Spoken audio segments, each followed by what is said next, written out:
जो हमारे नबी थे, पैगंबर थे, कि अगर कुरान का कोई कागज कहीं सड़क पे पड़ा दिख जाए तो उसको उठा के चलते पानी में प्रवाहित कर दो। ये कुरान वो कुरान नहीं है जो मोहम्मद साहब के ऊपर नाजिल हुआ था। ये कुरान उलेमाओं का लिखा हुआ कुरान है जिसमें आयतें ऐड की गई हैं। कत्ल करने की बात है, वहाँ हमारा मन खट्टा हो जाता है कि यार जिन्होंने धंधा बनाया हुआ है इस्लाम को। कुंभ नगरी हरिद्वार में इस वक्त हमारे साथ हैं एक्स मुस्लिम सलीम वास्तिक। सलीम वास्तिक की यदि बात करें तो विवादों से उनका पुराना नाता है और यदि बात करें इस्लाम की तो वो इस्लाम को लेकर अक्सर ऐसे बयान देते हैं जिससे कि कट्टरपंथियों के पेट में दर्द होता है। और पहले जब दर्द हुआ था तो इन्हें मारने की कोशिश भी की गई थी, इन पर हमला हुआ था। जो नारा दिया जाता है सर तन से जुदा, तो इनके सर को तन से जुदा करने की कोशिश भी हुई थी। और आज वो एक और बड़ा कदम उठाने जा रहे हैं। हरिद्वार में वो आज जो है कुरान को गंगा में प्रवाहित करने वाले हैं। तो उससे पहले हम सलीम वास्तिक जी से बात करते हैं कि आखिर वो इस तरह के चाहे बयान हो या इस तरह के कदम क्यों उठाते हैं जिससे कि कट्टरपंथियों को दिक्कत होती है। सलीम जी, आज सुनने में आ रहा है कि आप कुरान को गंगा में प्रवाहित करने वाले हैं। बाअदब, बाइज्जत, जो हमारे काम की चीज़ नहीं है उसको हम फेंक तो सकते नहीं। फेंकना बेअदबी हो जाएगी, फाड़ना बेअदबी हो जाएगी, जलाना बेअदबी हो जाएगी। तो गंगा जैसी पवित्र नदी जिसको आधे से ज़्यादा हिंदुस्तान पवित्र मानता है, उस पवित्र नदी में अगर हम इज्जत के साथ उसको प्रवाहित कर रहे हैं तो हम उसका सम्मान कर रहे हैं और सम्मान करते हुए हम उसको अपने से दूर कर देंगे।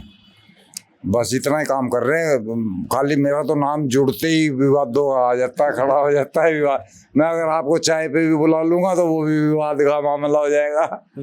तो नहीं, वजह क्या है? क्योंकि देखिए, एक बहुत बड़ी संख्या ऐसे लोगों की है जो कुरान को फॉलो करते हैं और यदि आप ये कदम उठाएंगे तो दिक्कत हो सकती है। और अभी हमने देखा कि हरिद्वार में भी लोगों को दिक्कत हो रही है। जहां आप जा रहे हैं वहां कई जगह लोगों ने आपके वहां पहुंचने का ऐतराज जो है वो जाहिर किया है, नाराजगी जाहिर की है। तो जब इस्लाम को मानने वाले हैं उनको तो और ज़्यादा दिक्कत इससे हो सकती है। एक भी मुसलमान ने आके कोई आपत्ति नहीं दिखाई अभी तक। सैकड़ों हजारों लोग आ चुके, किसी ने कोई आपत्ति नहीं दिखाई, सिर्फ हिंदू आपत्ति कर रहा है। तो अगर हरिद्वार नगरी में हिंदू इतना डरपोक है तो कहाँ पे सेफ है, ये मेरी समझ में नहीं आ रहा। दूसरी बात, हम कोई बुरा काम कर ही नहीं रहे। कुरान को पानी में प्रवाहित करने का हुक्म मोहम्मद साहब सल्लल्लाहु अलैहि वसल्लम की तरफ से ही है, जो हमारे नबी थे, पैगंबर थे, कि अगर कुरान का कोई कागज कहीं सड़क पे पड़ा दिख जाए तो उसको उठा के चलते पानी में प्रवाहित कर दो। अगर तुम्हारे घर में कोई कुरान जल जाए, ख़राब हो जाए, उसको चलते पानी में प्रवाहित कर दो। वही काम हम कर रहे हैं। हमारे जिस कुरान को आप प्रवाहित करने की बात कर रहे हैं वो ना तो कोई अलग पन्ना हुआ है और ना ही वो जली है या किसी तरह से खंडित हुई है, फिर क्यों प्रवाहित कर रहे हैं? नहीं, खंडित नहीं हुए, लेकिन हमारे को ये पता चल चुका है कि ये कुरान असल कुरान नहीं है। ये कुरान वो कुरान नहीं है जो मोहम्मद साहब के ऊपर नाजिल हुआ था। ये कुरान उलेमाओं का लिखा हुआ कुरान है जिसमें आयतें ऐड की गई हैं। तो जब हमें पता चल गया, हम इसको क्यों इसके क्यों मतलब इसको क्या करें इसका? मतलब ये आसमानी किताब नहीं है जिसका दावा किया जाता है। नहीं है।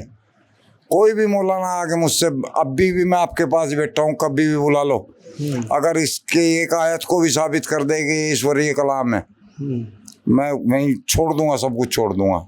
यानी मौलाना उन्हें अपने हिसाब से जो उनको सही लगा वो इसमें फिट कर दे, ऐड करते चले गए। समय समय पे ऐड हुआ। ऐसा कोई खास? कुल वल्लाहु अहद अल्लाहु समद लम यलिद वलम यूलद वलम यकुल लहू कुफुवन अहद, ये भी ऐड है। अल्हम्दुलिल्लाहि रब्बिल आलमीन अर्रहमानिर रहीम मालिकी यौमिद्दीन इय्याका नअबुदु व इय्याका नस्तईन, ये भी ऐड है। अल्लाहुम्मा इन्ना नस्तईनुका व नस्तगफिरुका व नतवक्कलु अलैका व नुसल्ली अलैकल खैर, ये दुआए क़ुनूत है, ये भी ऐड है। ये असली कुरान में थी ही नहीं। तो इनका मतलब क्या है?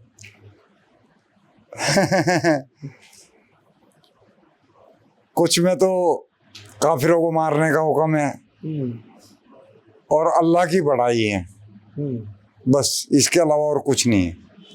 अल्लाह की बड़ाई होती तो हम मानते, कोई बात नहीं। लेकिन जहाँ पे काफिरों को, मुर्तदों को, मुशरिकों को कत्ल करने की बात है, वहाँ हमारा मन खट्टा हो जाता है कि यार कोई ईश्वर अपनी प्रजा में इस तरह कत्लेआम नहीं कराएगा। तो इस वजह से हमारे लिए वो किताब वेस्ट होगी। अब उसको हम क्या करें? उसको हम अगर घर में कबाड़ में रखेंगे वो भी गलत है।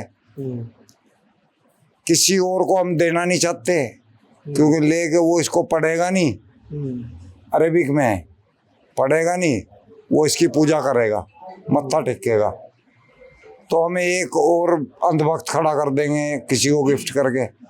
तो हमने सोचा इससे बेटर कोई नहीं है कि इसको बाइज्जत किसी अच्छी नदी में प्रवाहित कर दिया जाए, गंदे नाले में नहीं, अच्छी नदी में, स्वस्थ साफ। तो गंगा से साफ नदी मुझे कोई भारत के अंदर लगती नहीं है, मैंने गंगा को चुना। यहाँ का हिंदू डरेगा, हमें हर की पौड़ी पे अगर प्रवाहित नहीं करने देगा, 1 किलोमीटर आगे प्रवाहित कर देंगे, 1 किलोमीटर पीछे प्रवाहित कर देंगे। हमारा तो मकसद गंगा में प्रवाहित करना है। कहाँ तक रोकेगा कोई हमें? हम नहीं रुकेंगे, किसी से भी नहीं रुकेंगे।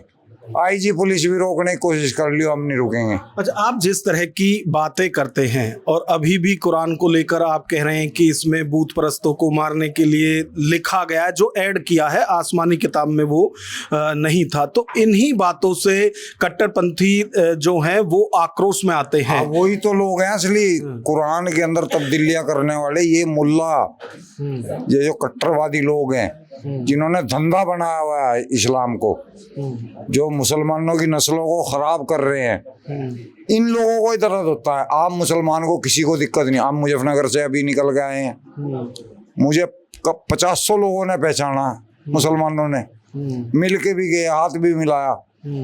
फिर ये बगरा में पता नहीं कितने मुसलमान मिले, हमें बहुत मिले।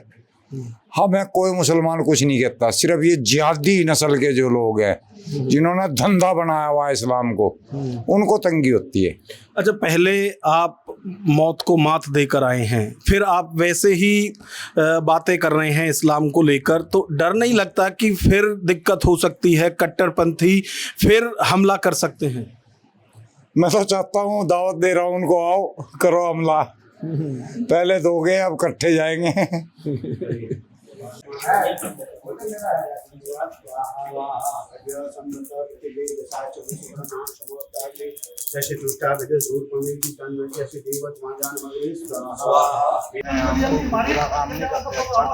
नहीं, सही है। तो हो जाओ, बताओ क्या कहे तो है, जान सुन तो कुछ नहीं होने तैयार हो। चुपचाप होने लगे। नहीं तो फिर बात करो तुमसे। देर तो कितनी बात कर लियो? अरे तो करो, शांति करो।